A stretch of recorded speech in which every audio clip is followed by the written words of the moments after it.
Head coach of Millikin University football, Billy Riebock, taking some time to talk with us after the season. Coach, thanks so much for doing this. Really appreciate it. Thanks for having us. You've had some time now to sit and think about the first season of your tenure here at Millikin, how it went.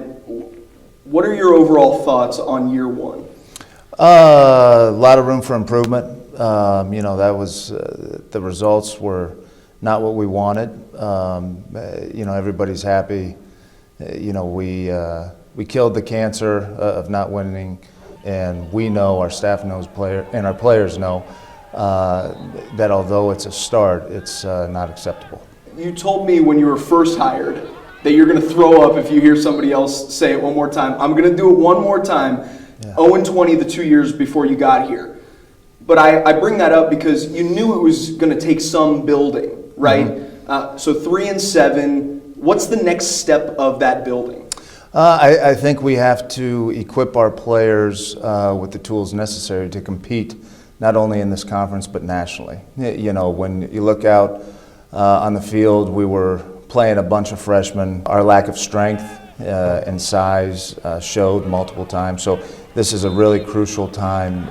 Really excited about having our new strength coach in to really develop these guys, get bigger, stronger, faster. This is something you told me in the spring too, before the season even started, was, hey, now at practice, you can't afford to have a bad day. The depth chart is written in sand.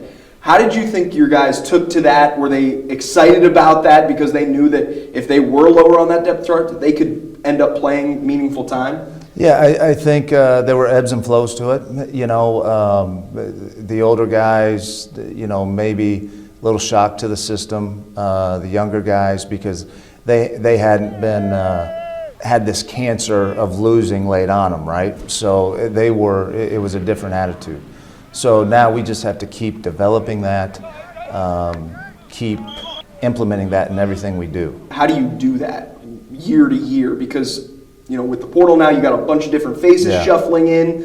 You have some guys that stick around and some guys that have been here for years. But how do you make sure that culture remains consistent? Yeah, I think you have to adjust with the times. This is the new norm, right? You either can complain about it or you keep recruiting, you keep developing. We keep looking, like I said, for that guy that wants, and family that wants Millikin. And we just got to give them a great experience on and off the field that is going to make it really, really hard for them to leave, right? And I only want them leaving for quote-unquote something bigger, more money. Like if they want to go get paid, I'm all for it, because that means we're doing things here very well and we're having success. Can you walk me through your recruiting philosophy, like what you look for, where it starts, and what is the thing about Millikin that you say this is why you want to come play here?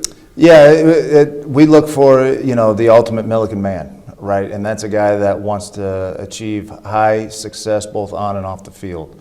The academics, you're going to get a world-renowned education, and you're going to play in what I believe is the best D3 football conference in America. And not only that, you're going to be part of a group where our alumni network, in terms of the success, influence, power, and just pride they have in this program. And you have to have somebody that wants all of that, because you're representing something bigger than yourself. You're from Decatur, St. Teresa alum. This is home for you. Yeah. You're in a profession where you could have ended up anywhere. What does it mean to you to be doing what you're doing here?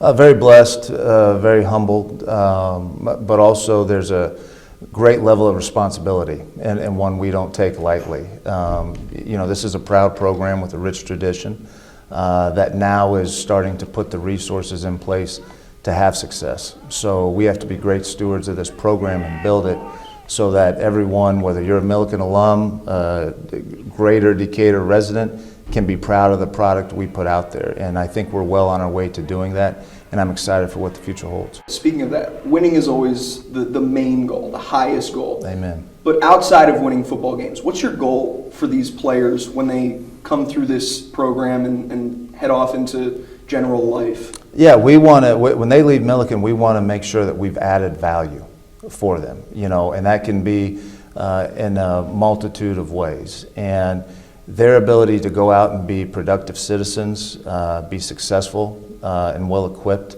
how to handle themselves in the workforce. That's what we want. Every day is a new day, right? And we just have to take that approach and keep working and get a little bit better, and then we'll live with the results. It's a huge task. You know, what we're trying to change multiple years of failure, you know, but I love the guys, and this goes, we're trying to get the right guys on the bus. Yep. And I love the guys we have, and I think we're going to be happy with the results. Coach Billy Riebock, thanks so much. Thank you. Go Blue.